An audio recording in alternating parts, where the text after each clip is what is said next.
नमस्कार। 2 मार्च 2023 current affairs की प्रमुख खबरों को देखते हैं। फीफा पुरस्कार 2022 फुटबॉल के क्षेत्र में दिया जाने वाला ये सबसे बड़ा पुरस्कार है और आप लोग जानते हैं कि फीफा फुटबॉल के क्षेत्र की सबसे बड़ी संस्था है, तो उसी के द्वारा फीफा के द्वारा ये पुरस्कार दिए जाते हैं। सन 2022 के पुरस्कार अभी हाल ही में प्रदान किए गए, जिसमें सर्वश्रेष्ठ फीफा पुरुष खिलाड़ी यानी FIFA football player of the year men's का खिताब अर्जेंटीना के लियोनल मेसी को दिया गया है। विदित हो कि हाल ही में फीफा वर्ल्ड कप संपन्न हुआ है, जिसको अर्जेंटीना ने जीता है।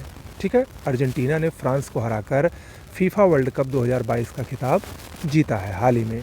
ठीक है, तो उसी अर्जेंटीना के टीम के जो कप्तान थे लियोनल मेसी, उनको सर्वश्रेष्ठ फीफा पुरुष खिलाड़ी घोषित किया गया है, जबकि सर्वश्रेष्ठ फीफा महिला खिलाड़ी का खिताब स्पेन की एलेक्सिया पुटुलेस को दिया गया है।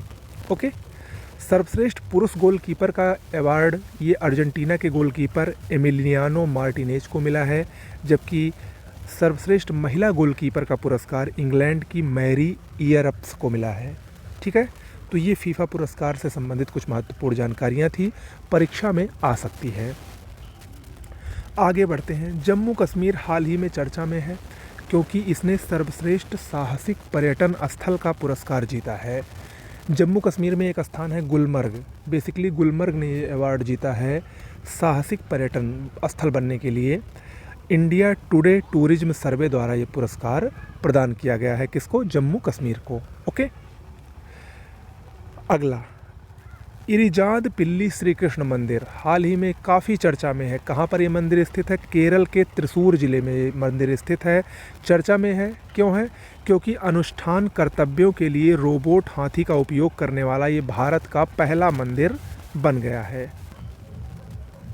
देखिए, आप लोगों को बता दें कि दक्षिण भारत में जो परंपरा है, दक्षिण भारत की ये बहुत पुरानी परंपरा है कि वहाँ पर धार्मिक अनुष्ठान वो हाथियों द्वारा किए जाते हैं। ठीक है, वो असली हाथी होते हैं, उनके द्वारा धार्मिक अनुष्ठान किया जाता था, लेकिन इस परंपरा को बदलते हुए रोबोट हाथी का उपयोग किया गया है अनुष्ठान कर्तव्यों के लिए।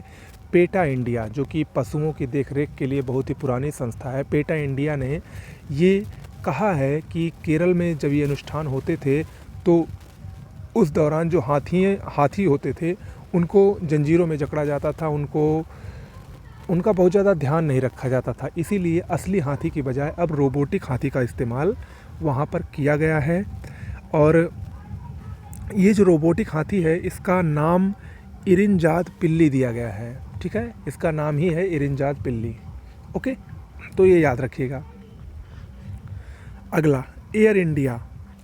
एयर इंडिया हाल ही में चर्चा में है क्योंकि इसने 470 विमानों का सौदा किया है $70 अरब में, और ये विमान के सौदे इसने 2 कंपनियों से किए हैं। बोइंग से 220 विमान ये खरीदेगी और एयरबस कंपनी से 250 विमान खरीदेगी। कुल 470 विमानों का इसने समझौता किया है। आपको पता है एयर इंडिया टाटा समूह की भारतीय क्षेत्र की भारत की एयर कंपनी है, ये हवाई सुविधा प्रदान करती है एयर इंडिया। ठीक है, रणबीर सिंह बॉलीवुड अभिनेता पेप्सी के ब्रांड एम्बेसडर बने हैं। पेप्सिको की स्थापना अगर देखें तो 1965 में हुई थी। इसका हेडक्वार्टर यूएसए अमेरिका के न्यूयॉर्क में स्थित है। भारत हाल ही में जलवायु के लिए कृषि नवाचार मिशन में शामिल हुआ है। जलवायु के लिए कृषि नवाचार मिशन ये अमेरिका और संयुक्त अरब अमीरात की एक संयुक्त पहल है।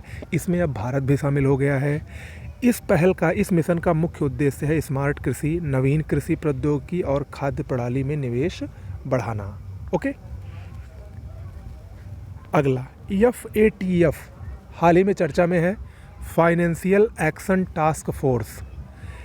ये चर्चा में इसलिए है क्योंकि इसने रूस की सदस्यता हाल ही में रद्द की है यूक्रेन युद्ध की वजह से, और दक्षिण अफ्रीका को ग्रे सूची में जोड़ दिया है। ठीक है, FATF के बारे में बात करते हैं।